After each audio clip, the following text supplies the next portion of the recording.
Hi, my name is Mike, and in this video we're going to be showing how to replace the air injection smog pump check valve on our 2007 Chevy Colorado with the i5 5-cylinder engine.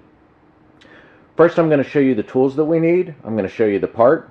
I'm going to show you the reason we need to replace this part, and then hopefully I will show you where the part is located and how to replace it. So to get started, this is the pump itself, the check valve itself.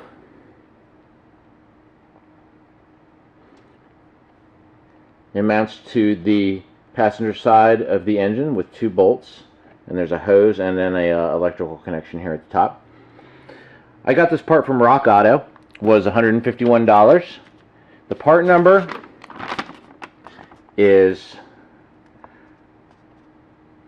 P243123. On the side of the box shows you that same number as the ACDelco number, 2142123. Also gives us a GM part number of 12619109. So along with that, I got a gasket. Gasket was $3.46. And that is an ACDelco 219351, GM part number 24577193.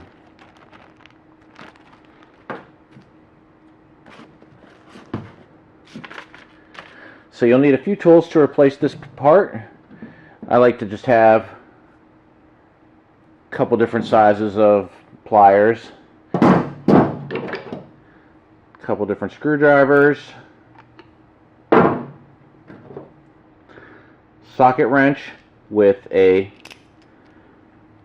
13mm deep extension and your 10mm regular socket.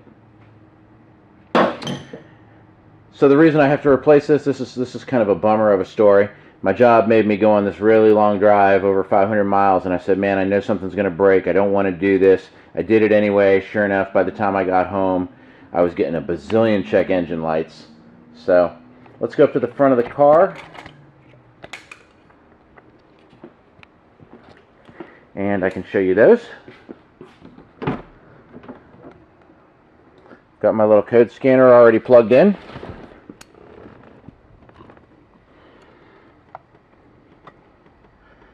And you can see I'm getting a P0411,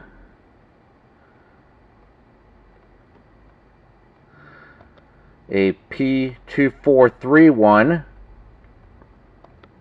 P2432, and there's that P0411 again, 2432, and a 2440.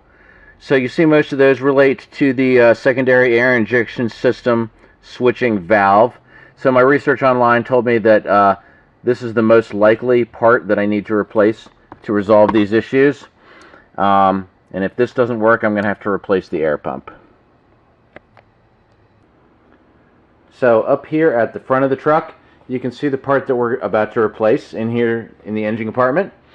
It's on the passenger side of the engine, just behind the transmission fluid dipstick and kind of underneath the hose for the air box. So it's kind of difficult to reach back here. There's 2 bolts underneath. One of those bolts is actually holding on to the transmission dipstick tube. It's a bracket for that. So I've seen some people say they remove the dipstick tube. I don't really want to do that, but one thing I am going to do to give myself a little bit more room here is I'm going to remove this hose, and hopefully that'll give me a little bit more room just to reach down at the front, especially to get the electrical connection there at the top. So with that hose out of the way, you can see I now have much easier access to the valve and to the electrical connection at the top. Let me show you this electrical connection here on the top one more time. GM's really a big fan of using these weird electrical connections that just boggle the mind as how they came up with it, and how any layperson is supposed to figure out how they operate. So with this one here, you kind of got to slide the top back, this gray piece, and then push down right in the middle, and then you should be able to slide it off. It's definitely kind of tricky. And the same thing for the hose. You want to just use your big pliers that you got out earlier. And now I'm sure somebody's going to tell me why this style clamp is so great, but I don't understand why they couldn't just use regular ones that you can tighten with a screwdriver. If somebody knows why this kind of clamp is so common, please let me know, because I'm not a fan. But you got to squeeze it, and then if it doesn't break on you, it kind of does like this lock. It locks on itself, and then you should be able to slide it off of the valve. Like I said, I'd rather just have a regular clamp, and I've had a few of these snap on me and it's not fun. So once you've gotten your electrical connection off and your hose off, the last two things to remove are going to be those two bolts that are holding it to the side of the engine. And as I mentioned before, that's two different sizes of nut on those two bolts. I'm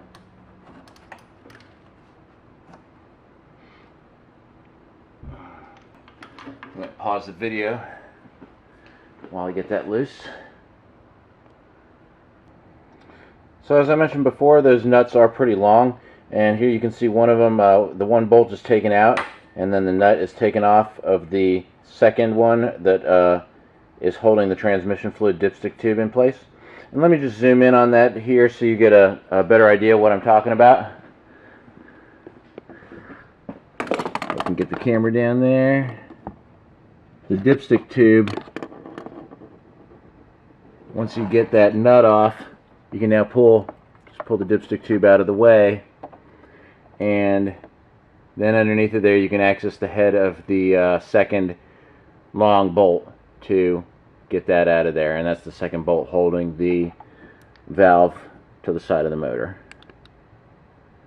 I'm going to pause the camera again while I get that second one out, and then once I have that second one out, this valve should just pull right off. Alright, so here's our engine with the old check valve now removed. As I suspected, once I pulled that second bolt out, it just fell right off. You might want to have an assistant, you know, if you have one, you know, just somebody to hold it, just to keep stuff from falling while you're working on it.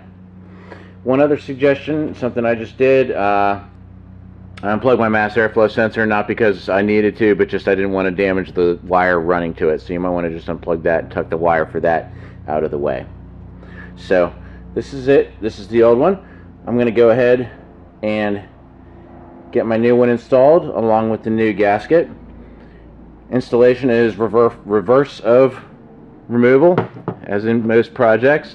We'll go ahead, get this all put back together, get it buttoned up, clear the codes, start it up, make sure it runs okay, and hopefully, fingers crossed, this will fix my problem. If not, you know, it's the air pump. It could be a wiring issue. You saw those codes. I might have to do a little more research online. Might even buy a shop manual for this. Hey. So I'm going to get this thing all buttoned up. We're going to fire it up, test it out, and see how it goes. Alright, and now you can see everything all put back together. We've got our hose at the bottom, the electrical connection, two bolts holding it to the block with the nut for the securing the transmission fluid dipstick tube. Air hose back on, mass airflow cleaner plugged back in. Everything looks good from this end. So now the last thing to do is start it up, clear our codes, and hope that they don't come back. As I said before, if they do, it might be additional problems such as a wiring issue or the air pump that will require further research. And of course I'll update this video if this doesn't fix the problem. I will be sure to update that in the comments.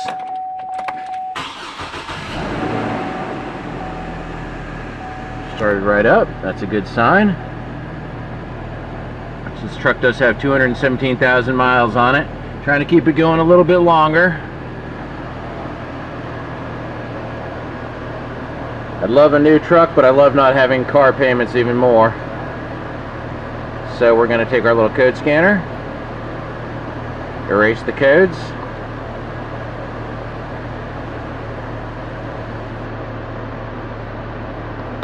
Okay, the check engine light is now off. So we're just going to drive around a little bit and see if it comes back on.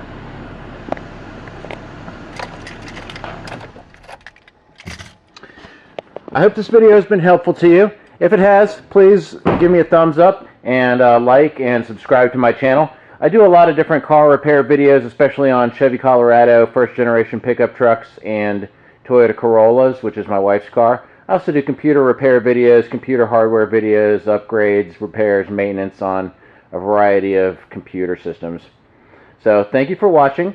Thumbs up and subscribe to my channel if this video was helpful. And stay safe out there. Have a great day.